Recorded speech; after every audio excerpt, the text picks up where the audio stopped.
Hello, and a very warm welcome to Malhotra IAS.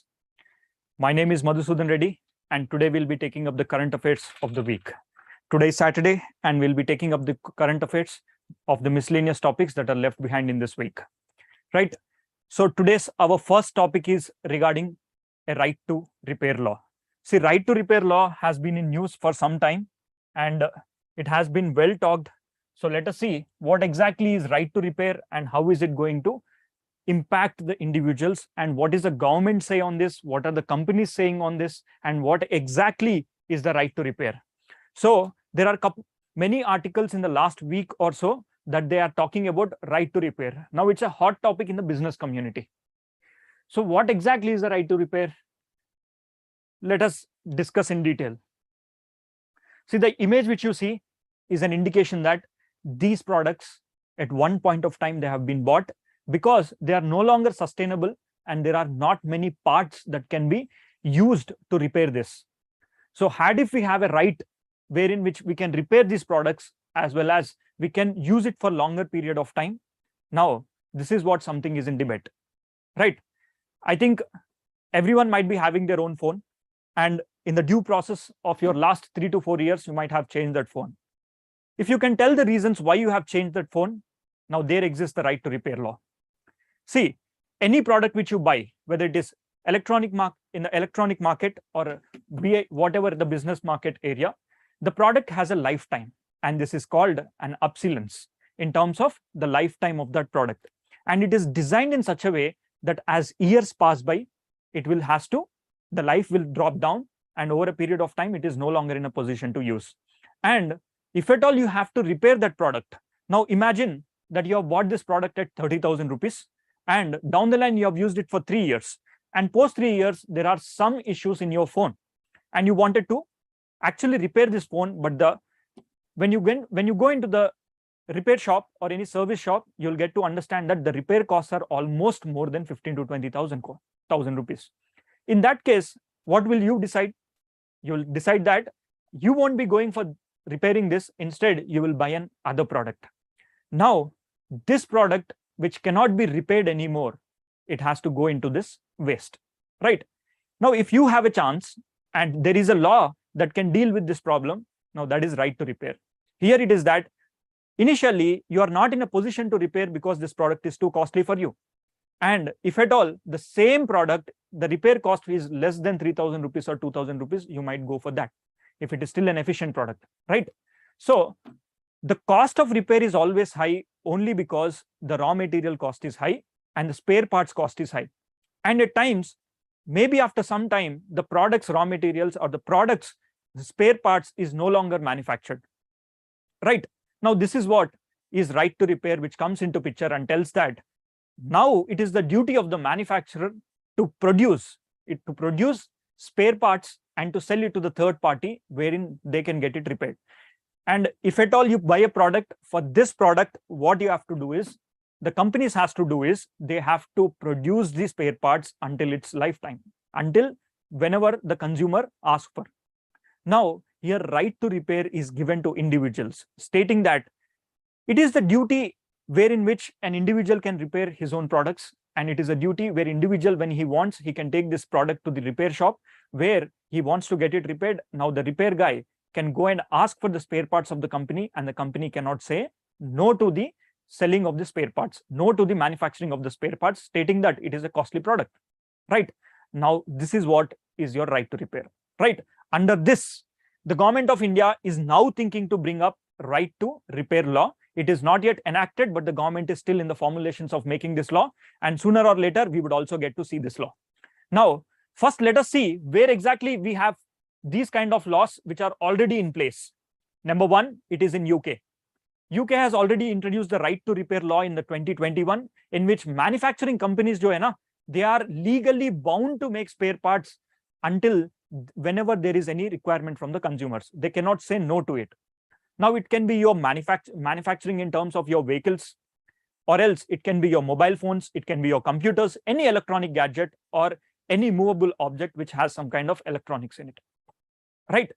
So that is right to repair. And in the US also, if you had an iPhone, maybe if you are using the next generation of iPhone, you might have also possibly been the users of iPhone earlier. So most of the US citizens, they had to replace their iPhone because after a few years, your iPhone or iPad or any product, their life will be reduced. And this process of reducing the lifetime of a product is called the planned obsolescence. ठीक है? इस type की life reduction जो है ना, that is called planned obsolescence. So in order to deal with this planned obsolescence, the government is yet to formulate this law. Now it has been very much talked about. So in the US, they went in for Motor Vehicle Owners Right to Repair Act, and they also went in for Electronics Right to Repair Act. That means both for motor vehicles and also for electronics, right? Similarly, European Union has also passed this law. Now it is the duty of the manufacturers have to supply the spare parts of the appliances for at least 10 years. If you have made this product and for at least 10 years, the government said that now you have to produce the spare parts, right? Because in India, see, if India has to formulate this kind of law, the maximum lifetime of any vehicle in India is 15 years. Beyond 15 years, you cannot ply that vehicle on the road. So that is the maximum time period. So by 10 odd years, the life of any vehicle, it will start to shrink at a rapid rate, and the fitness of that vehicle will be lost.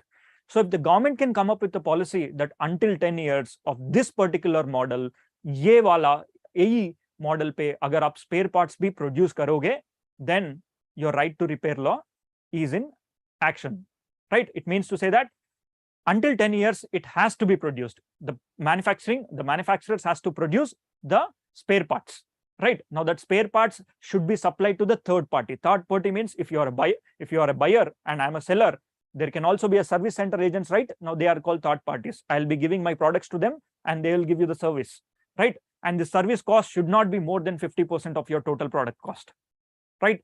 50% of your total product cost, the service repair should not cost more than that, right? For example, I've bought this with 50,000 rupees, then that means when I go for repair, it should not cost more than 25,000 rupees, right? This is what India is formulating to go ahead with. And similar kind of law is also there in your Australia as well. Now, Australia has a specific right to repair law.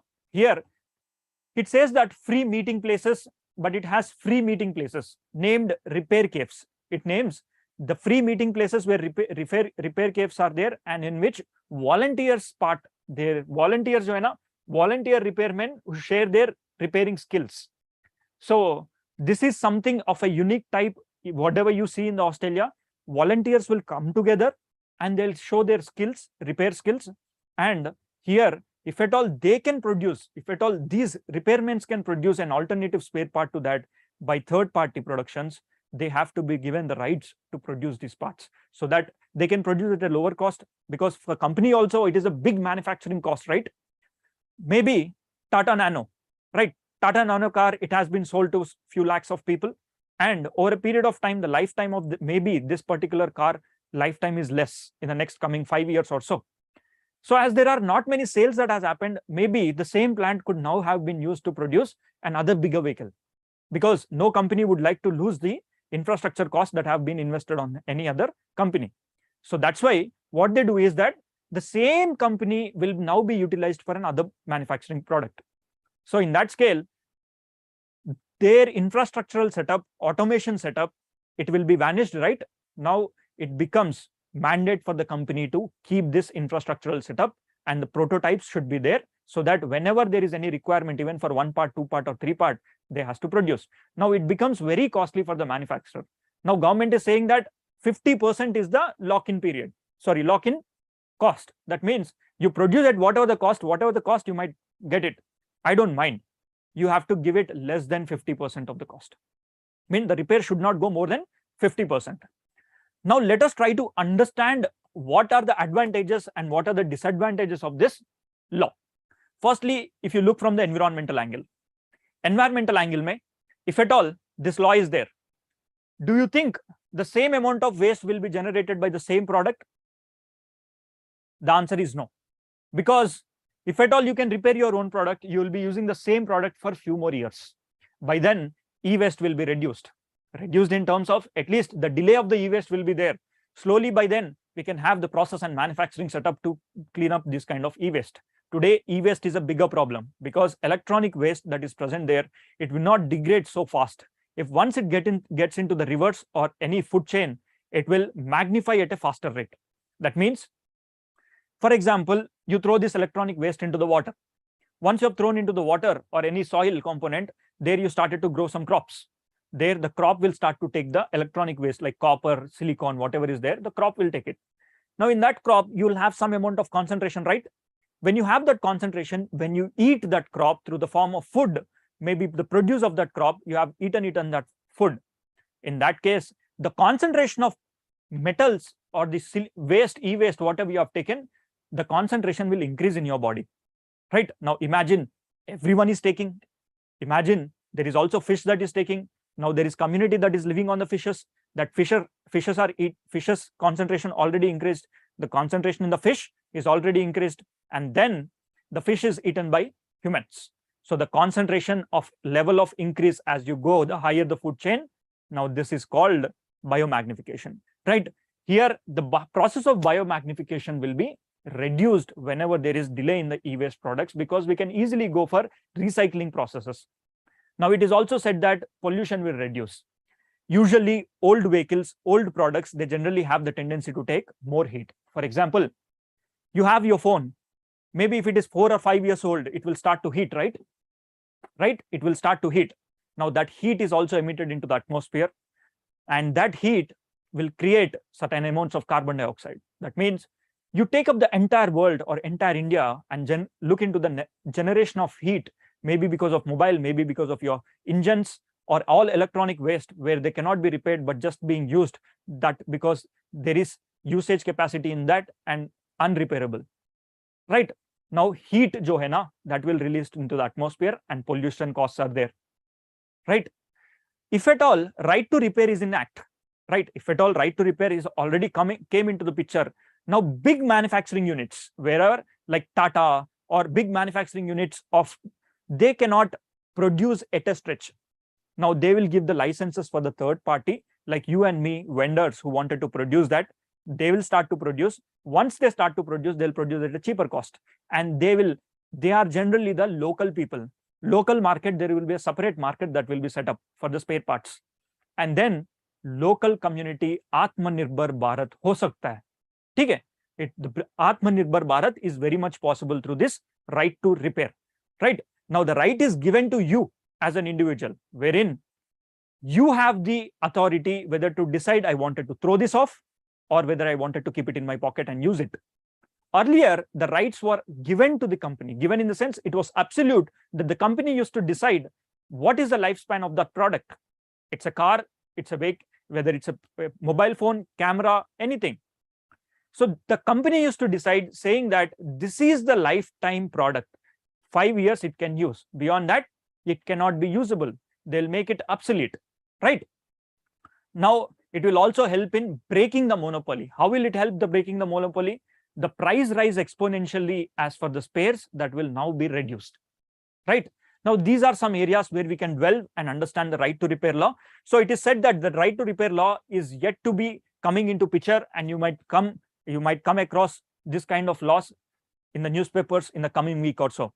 As and when there is more clarity, more formulations, we'll be taking up it again and we'll be taking it as an issue, right? Okay. Now coming to the second article. The second article here talks about cheetahs likely to arrive in Madhya Pradesh Kuno National Park before August 15th.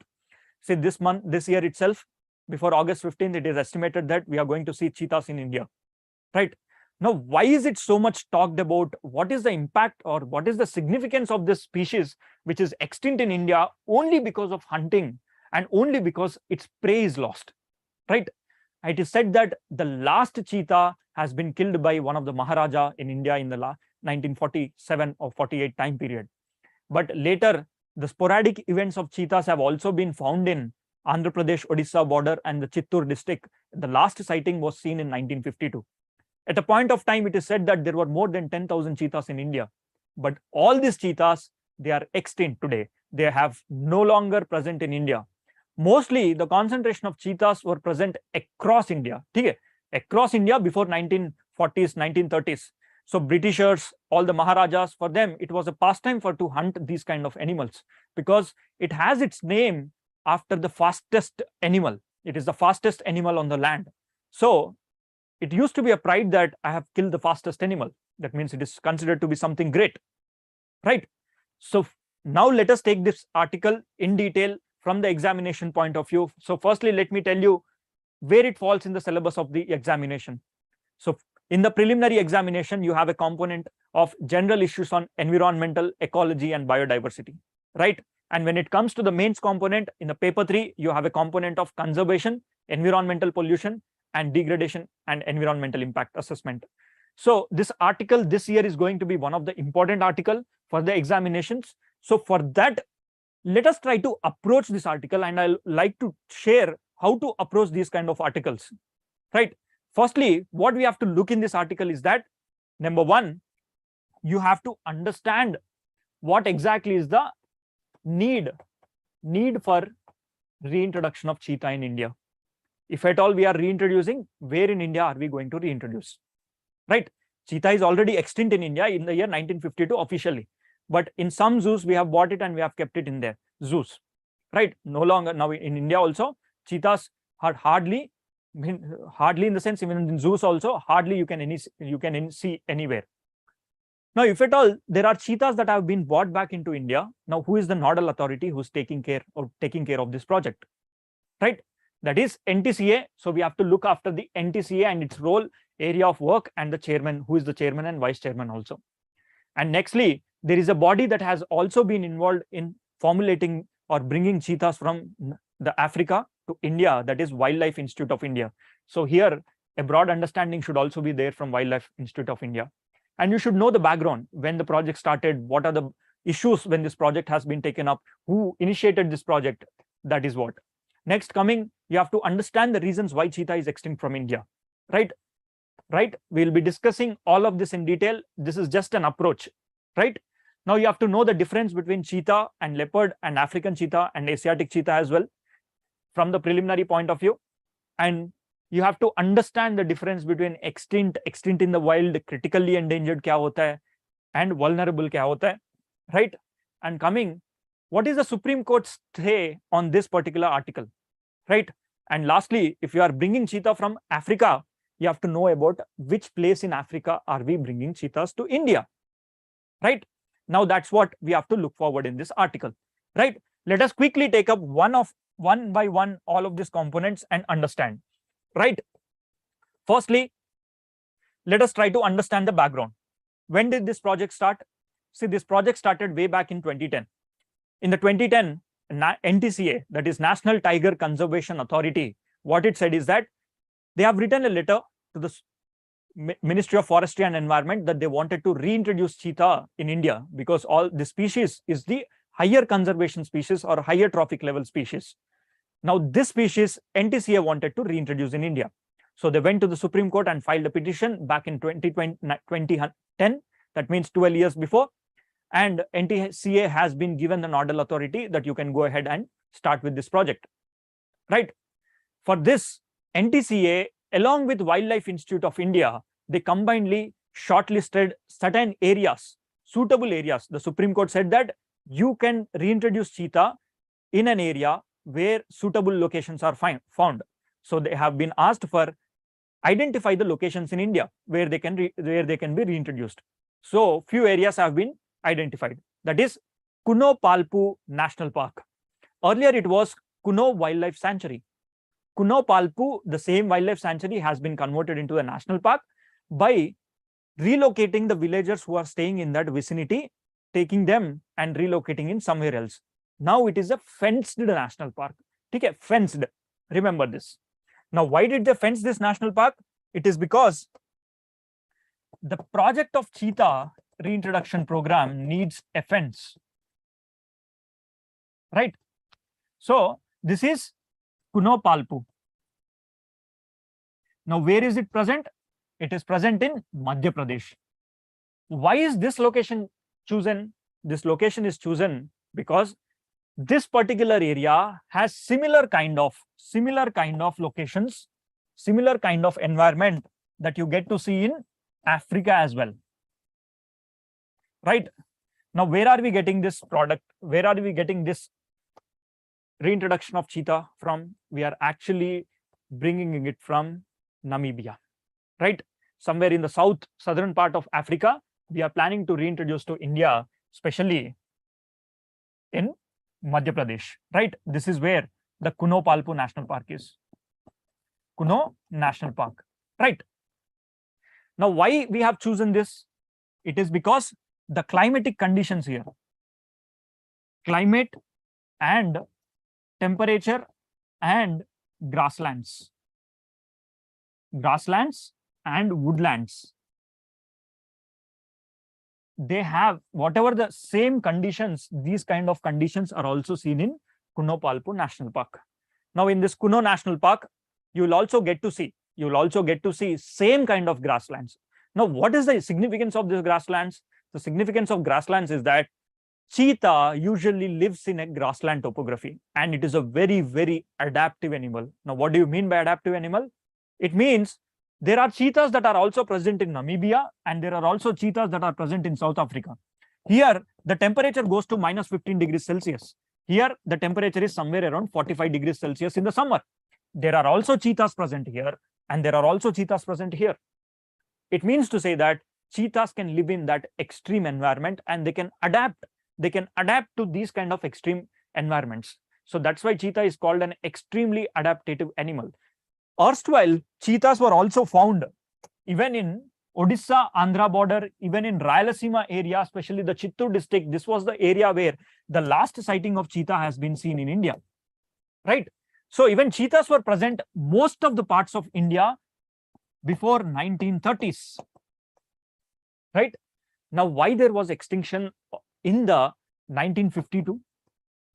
It is because of two reasons. One reason is that it used to be a pride.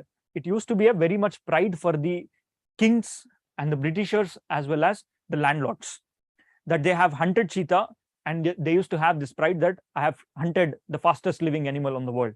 And they used to have that pride, right? Slowly, cheetah started to extinct, right? Their number started to reduce. Is it the India is the only place? India is the only place that where the cheetahs are extinct? If you know the answer, please comment down in the comment section. If you know the answer, please comment in the comment section. Is cheetah the only animal which is extinct in India or in the world? So let me ask the question again. Is cheetah the only animal? Is cheetah extinct only in India or elsewhere in the elsewhere parts of the world as well? Is cheetah extinct only in India or elsewhere also? Yes, most of you are answering it right. Cheetah is also extinct in other parts of the world as well. Now, it is extinct because of two reasons. One, because of hunting, and the other reason is that cheetah eats most of the animals, that is prey.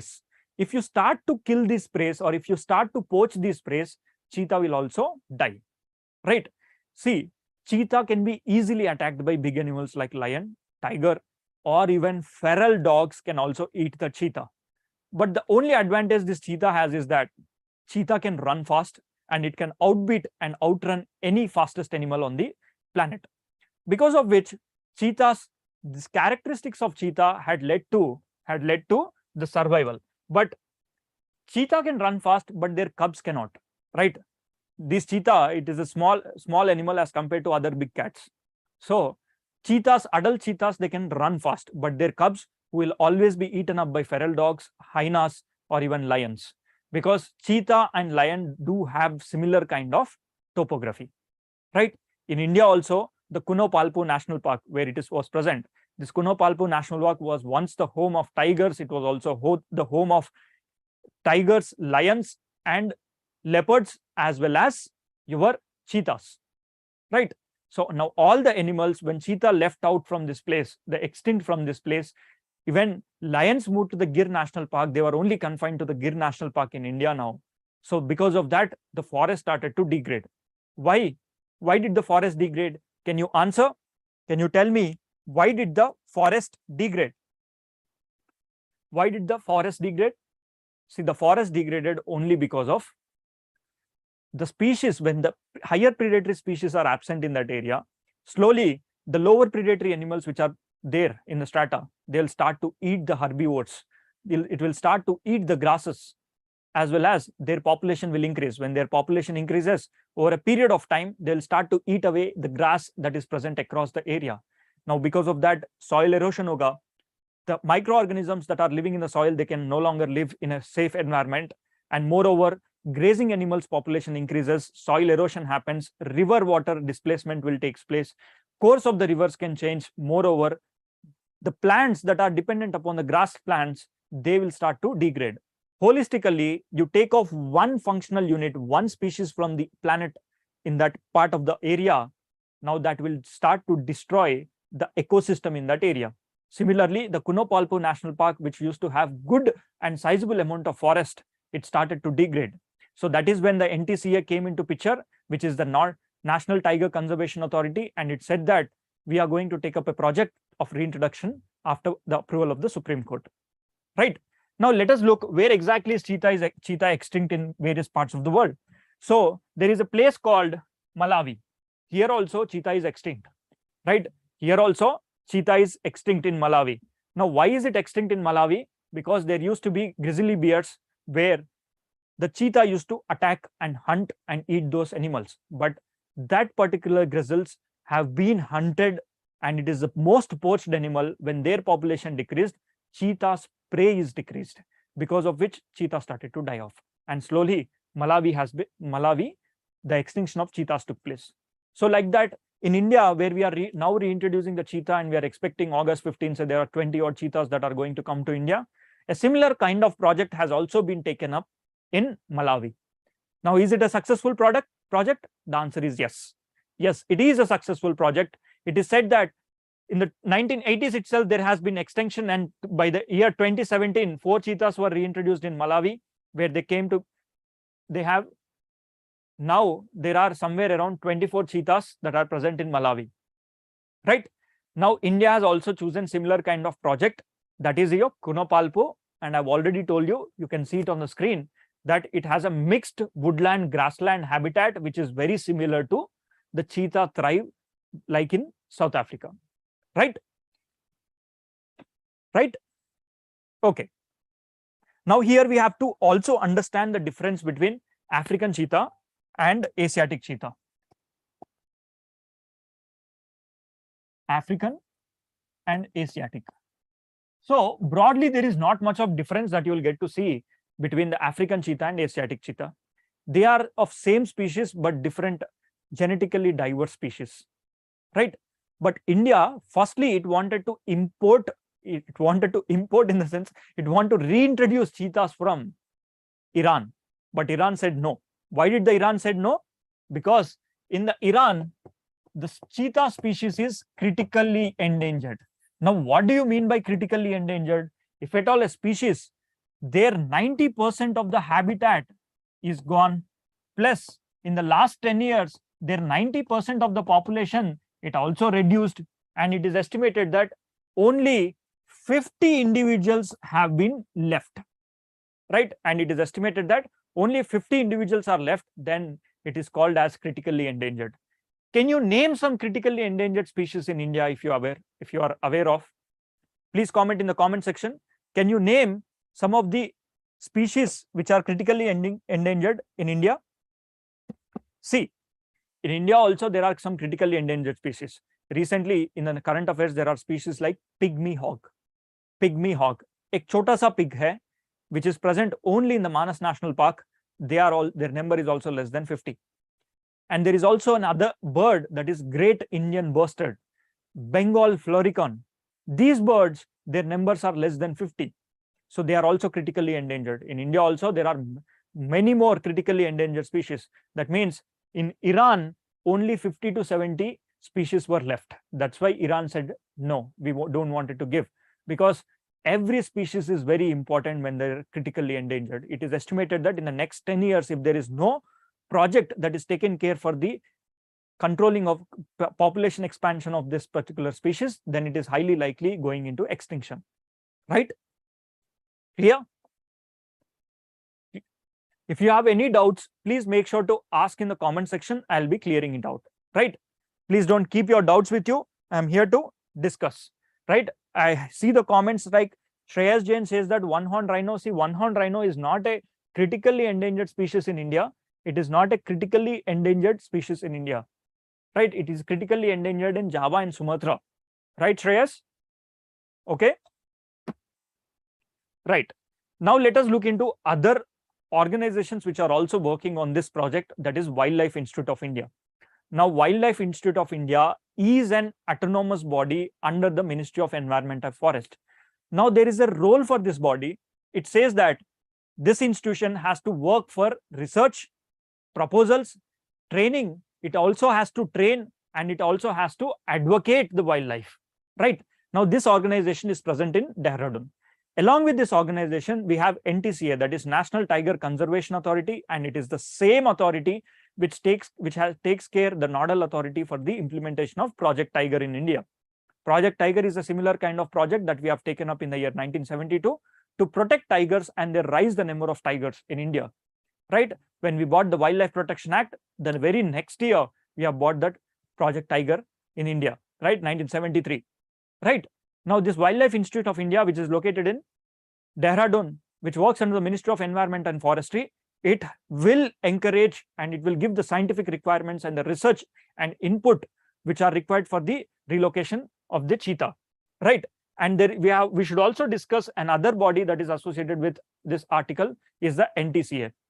So yeah, you should also know the NTCA conservation plan with respect to tigers and also NTCA conservation plan with respect to cheetahs, right? Right? Okay. And before that, before we move any further, let us take up the doubts that have been asked. It is Menaka, why we introduced African cheetah if India has Asiatic cheetah? That's a very good question. See, India do not have Asiatic cheetah. In the Asiatic cheetah means even Iran is also part of Asia, right? Iran is also part of Asia. So from the Iran, we wanted to reintroduce the cheetah. Now, what exactly do you mean by reintroduction of cheetah?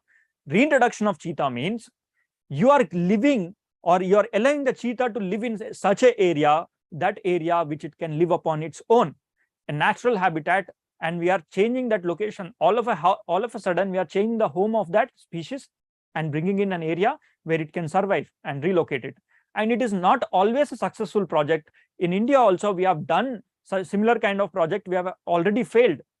One, it is that tigers reintroduction program, which we thought of doing it in the Satkosia National Park. We have bought these tigers from Madhya Pradesh and we have put them in the Satkosia. But sooner or later, we have identified that the two male and female tigers which have been bought, they already lost their life. Because there should be prey. Prey means where they can eat the other animals. They can hunt. So slowly, it takes some 10 to 15, 20 years to develop such kind of projects. And Asiatic cheetah, we did not go for Asiatic cheetah because genetically diverse species we are looking forward for. If at all the genetic diversity is more, then they can survive in a better way, right? In the Asia, the cheetahs that were present are of Asiatic cheetah. And we went in for Africa only because Iran is not in a willing position to give it to India. Because in Iran itself, there are only 50 species that are left. So for them also, it was very, very critical to give one such kind of species to India. And for any reintroduction program, we at least need 20 species. So out of, if you have 50 species, will the Iran be willing to give the 20 species to India? And what if only 30 to 35 are left with Iran? And finally, the chances of this species of Asiatic cheetah, that extinction in Iran is also very likely. That's the reason why Iran did not go for giving species to India. So that's when we went in and had an agreement with Namibia, that is Africa nation, and they are willing to give those cheetahs to India. And by August 15th, it is said that it is going to come to India and we are going to reintroduce them, right? How many we are getting? We are getting around 20 odd. And is this a permanent project? The answer is no. It is not a permanent project. This project is not a permanent project. We are doing it on a temporary basis, trial and error basis. For 1 year, we are going to plan it. If at all, tomorrow, all of a sudden, these species which are present in this area, they are not known to some new diseases that you get to see in India in wildlife. Maybe all the species might get infected with that disease. The chances are that these species are very vulnerable. They are also critically endangered. We have just introduced them. We have to take care of them like babies. So it is a very difficult task for the wildlife to take care. So reintroduction program is not always successful, and it has so many risks that are associated, right? Now let's come back to the topic here, which is NTCA. In the NTCA, that is National Tiger Conservation Authority, this project, the NTCA has been established under the Wildlife Protection Act, right, of 1972. Now this NTCA has been given the nodal authority to take care of the cats and the Project Tiger in India. So it went to the Supreme Court and said, we wanted to take care of this project. And who is the minister? Who is the chairperson of this project?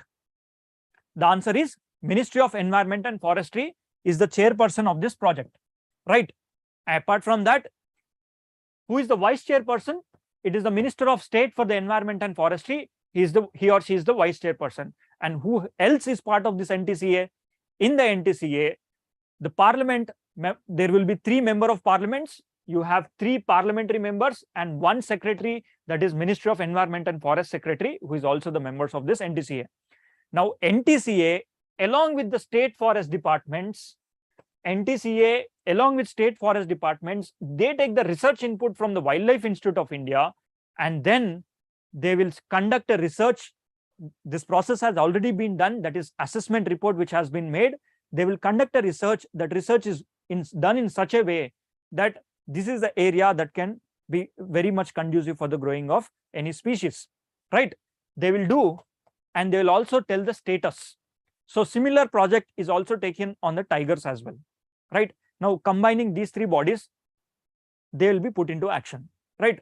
Now let's shift from the reintroduction of cheetah to, we should also look into the Project Tiger as well, right? Now in the similar kind of Project Tiger, the reintroduction of cheetah project will learn from the tiger project, because at a point of time when tigers in India were less, their number has been drastically down. Then we have doubled the number in very less time. That means there are learnings which we can take it from the NTCA, Forest Department, and Wildlife Institute of India. Now, why State Forest Department? It is because, can you tell me, is the forest a state subject or a central subject? Is the forest a state subject or a central subject or concurrent subject? Suryavir says that it's a state subject. Shreya Dikshit says that it's a state subject. No. See, forest is a concurrent subject. That means both state government can also frame the laws, and central government can also frame the laws, because of which it is in concurrent. Yes, Kanu Majan. Yes, it's a concurrent subject. Now, when it's a concurrent subject, state government will also have its own Forest Rights Act. Similarly, central government will also frame its act. Now, if the central government wants to replace the act of the state government, it can replace it by making an act in the parliament, right? Now, it is very much important from the government of the state. State government should also cooperate to do this kind of projects, because it's a concurrent subject where the central and the state government together they have to do. So let us take the learnings from the Project Tiger, what they have done and what exactly is the work of the NTCA, right? Clear? So firstly, if you look into the Project Tiger in India, is a project wherein they wanted to increase the number of tigers. Now it is done. The duty of the NTCA is that it has to do double sampling approach to actually calculate the number of tigers that are present in India. That means there is a survey that will be done. Every 4 years, they'll give a report, how many prey are there for these tigers, how much tigers are present, in what area, what are the forest thickness kya hai, where exactly it is roaming. They have multiple approaches to go ahead with, right? For that, they'll go for double sampling approach. One approach is that ground survey for all potential tigers bearing forests in 18 states. In India, 18 states have tigers, and ground survey will be done. And recently, last 4 months before, you might have come across that a forest ranger who's a woman officer has been attacked by tiger and she has lost her life. Now, such brave jobs will be put into action to look for this survey. Now, that is the importance of this survey, because tigers and forest survival is very much related, right? If you protect tigers, forest can also be integrated. Forest can also be grown along with the tigers. If you take tigers out from India, most of the forests in India will get degraded, right? Okay. Here, what they do is they go for line transacts to estimate the prey abundance. Now, what do you mean by line transacts? Line transects are nothing but those areas, they'll go in line wherever the tiger is going and they'll calculate, because they don't want the double counting of the tiger. Now they'll take some sample plots. They will also use some technology by neck. At the neck, they'll put a tracer, and at the same time, they'll also calculate and check into the dunks and pug marks also, right? These are the methods. Now, then another method which can be introduced is landscape characteristics, human footprints, habitat attributes, and subsequent used to model the tiger's survival rate and tiger's movement. All these are taken into consideration, right? Scientific approach, manual approach, every approach is taken into consideration to calculate these tigers. Not just tigers are calculated, but what is the density of the prey on which these tigers live, right? That is also taken into consideration. So as annual survey report will be given. Now they wanted also to implement similar kind of activities on the project Cheetah as well, reintroduction, right? Now that is what is the article which talks about, and I hope we have made some sense to this kind of article, right? Now let's move into the next article, which is talking about the Delhi High Court recently has discussed about the PM CARES Fund, and it is also comparing the PM CARES Fund with the Prime Minister National Relief Fund, right? Now here I'm going to talk about two different funds. First, let me discuss what exactly is this article. So Delhi High Court seeks center's response on plea to declare PM CARES Fund a state. See, whenever a state fund is declared, that fund has to go through the Right to Information Act. So state fund hai ki ya national fund hai, state fund hai, private fund hai, how is this funding taken? We are going to look into, and we'll also compare with that of the PM CARES Fund with that of a Prime Minister's National Relief Fund, and what exactly is the difference between these two funds, right? Firstly, what exactly is PM CARES Fund and what exactly is PM NRF? PM NRF means Prime Minister's National Relief Fund. Here you have to understand the keyword, that is relief fund, and this is Prime Minister's CARES Fund. Now what do you mean by CARES? CARES means citizen assistance and relief in emergency. See, you have to understand two words. It is a relief in emergency and it is a relief fund, right? These two funds are different. Now this Prime Minister National Relief Fund came in the year 1948, back when Jawaharlal Nehru was there. The ultimate aim of this fund was, if at all, if a person is moving from Pakistan to India, India to Pakistan, this fund was meant for translocating and relocating these people. If at all you have been under distress under this process, it is said that there will be a relief fund. Under this relief fund, we are going to help you, right? Now, what is PM CARES Fund? This PM CARES Fund came into existence during the time of COVID, right?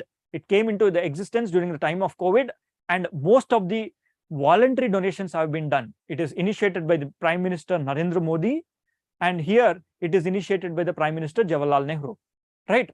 You know the initial purpose of establishing the relief fund is only to people who are dislocated or displaced from the India and Pakistan. Whereas here, this fund was initiated during the time of COVID-19, right? It was initiated in COVID-19 period to help the COVID affected people, right?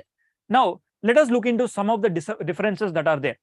The issue with the Prime Minister's National Relief Fund is, if there is fund, this is collected, what do? They will not keep all the money in the form of bank. We will not keep in the bank.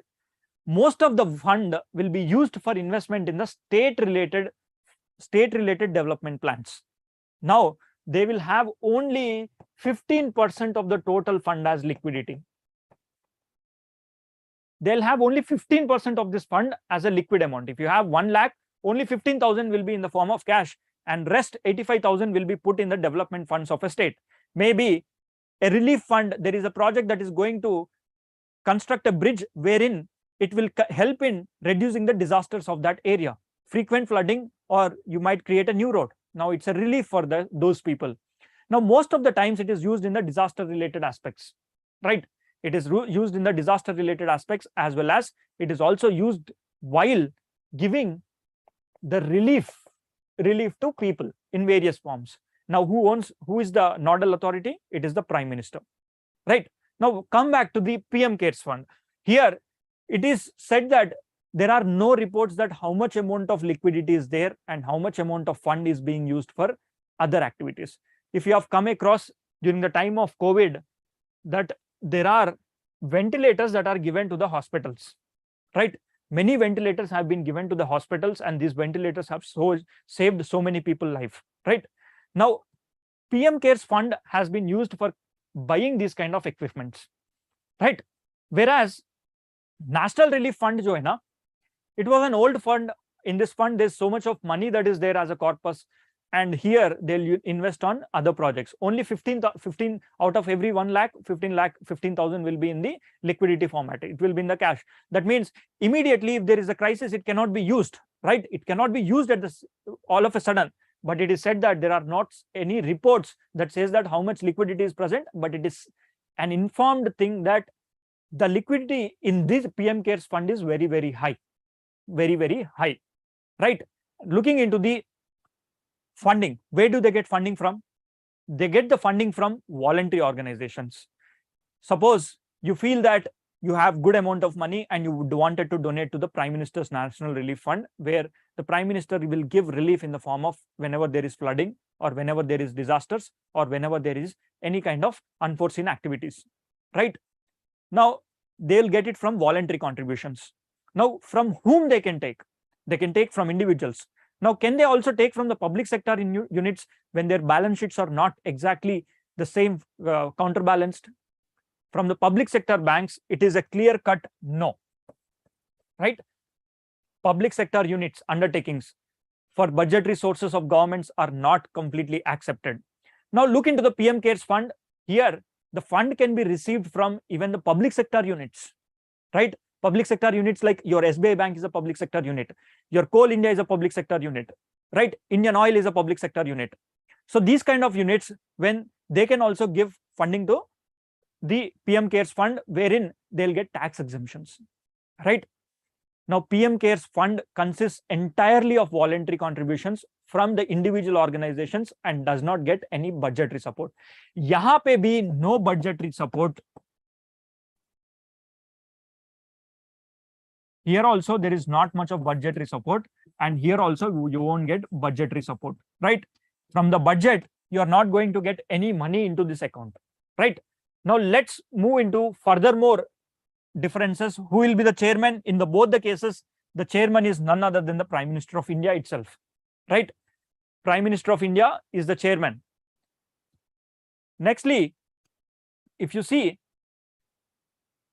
Prime Minister is the chairman, and there are other members or the representatives of trustee in terms of PMRF, that is FICCI and Congress President. They are also representatives of this, right? On the other hand, here you have ministers from your finance minister, your home minister, and your defense minister.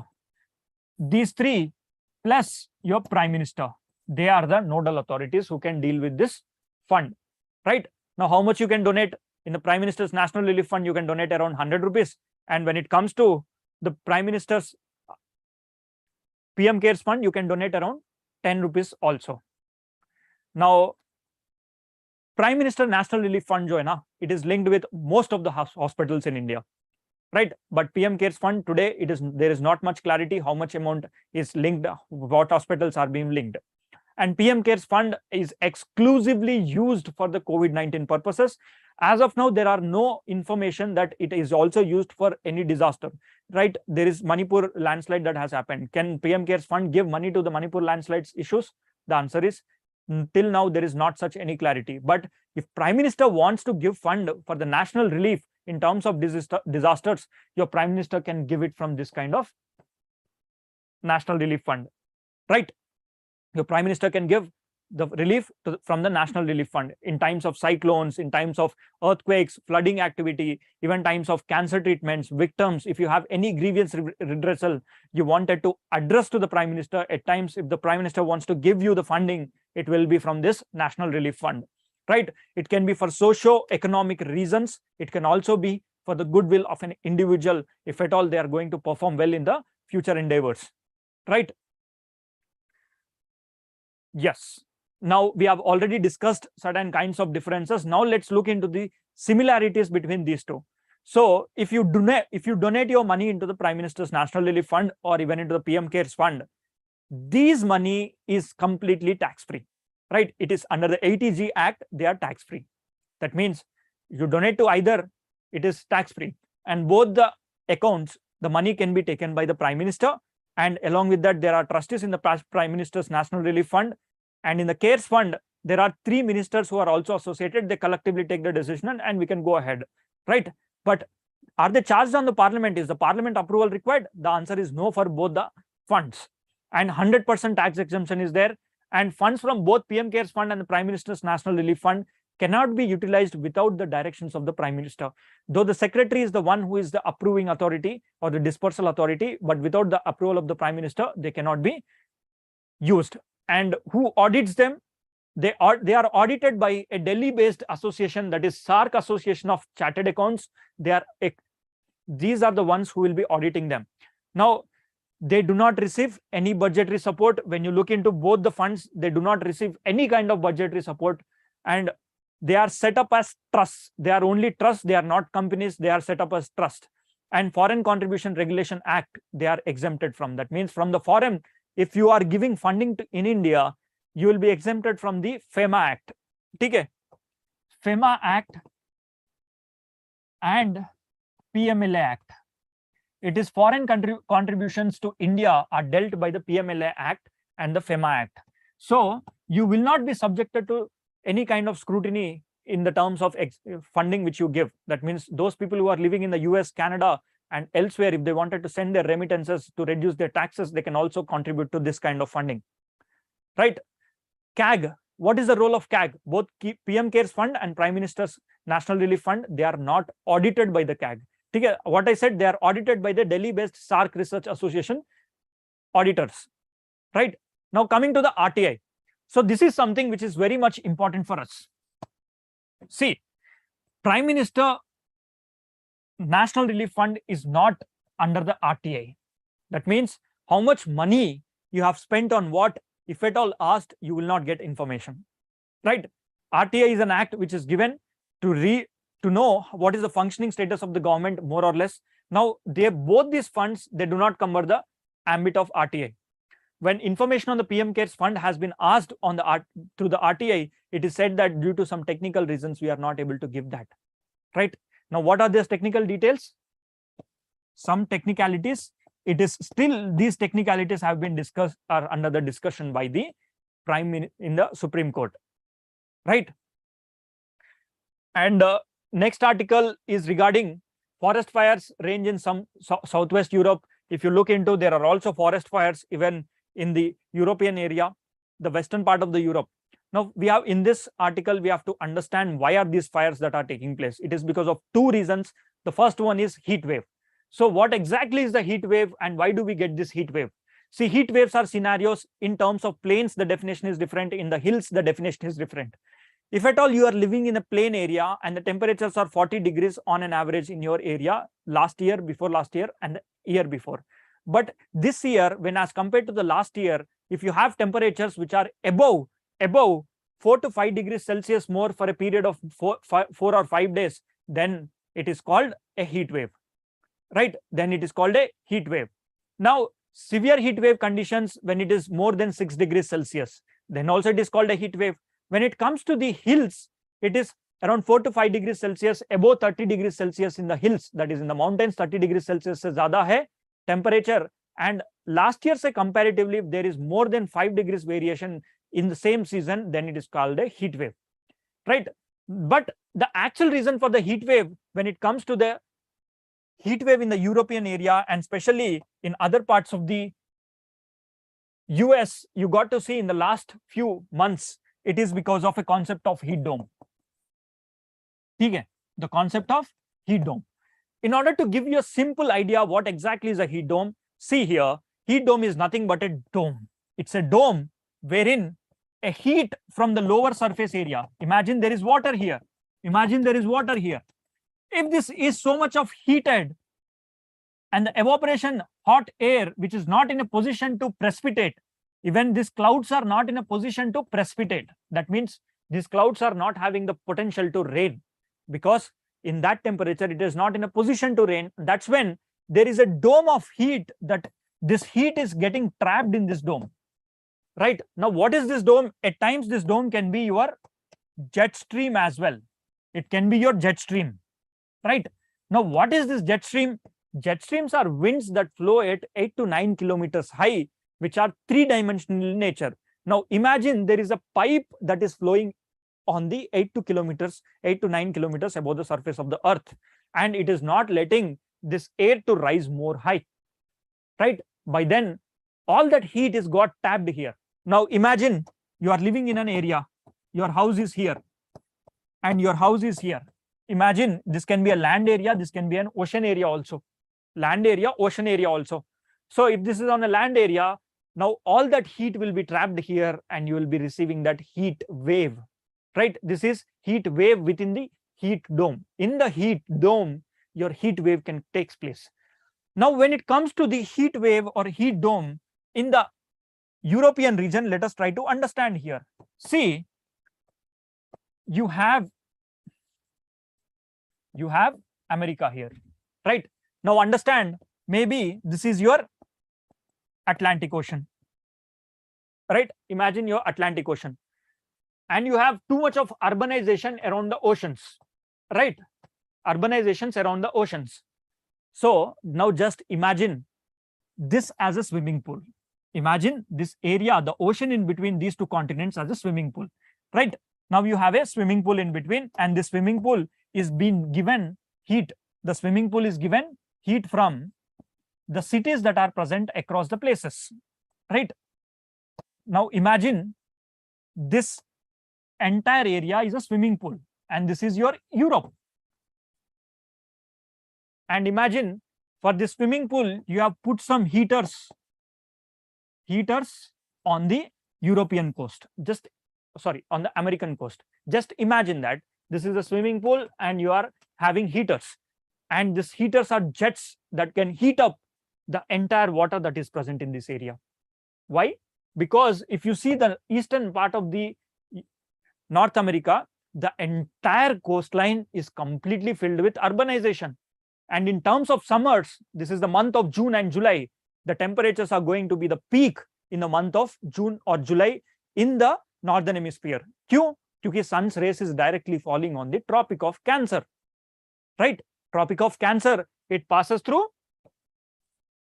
Tropic of Cancer and Tropic of Capricorn. This is the area in between the sun's rays is very directly falling. So the temperatures are usually 30 degrees here because of there is a heat dome that has been created because of the heating. It is said that there are temperature anomalies. Temperature anomalies, there is not much of rainfall that is taking place in.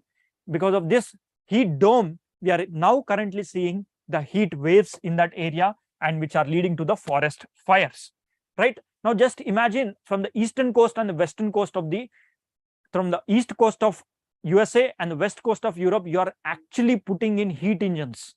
Because there is urbanization, there is so much of heat. Because of that, the heat is creating a dome, and there is a jet stream that is passing over this.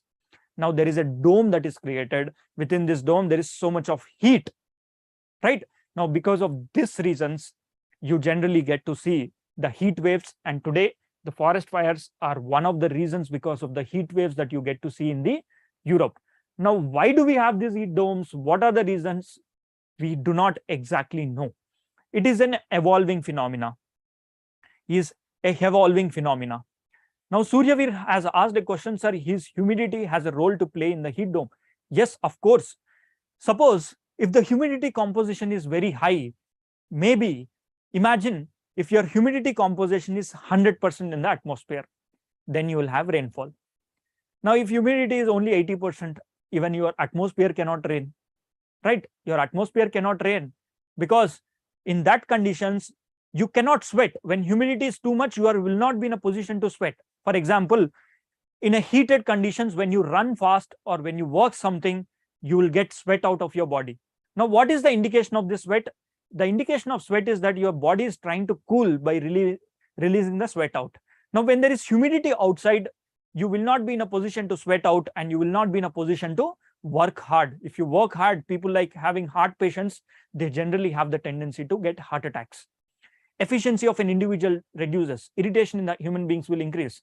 Innovation capacity of the individual will reduce.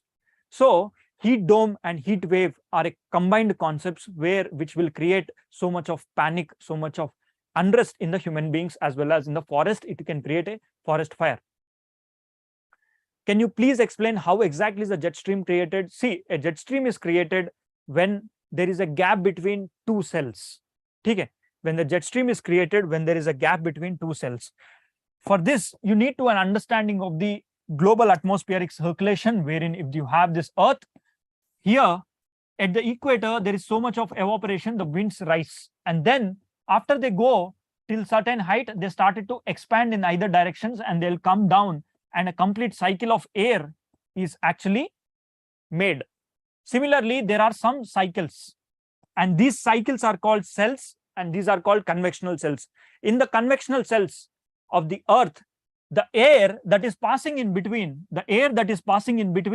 from west to east, now these are called jet streams.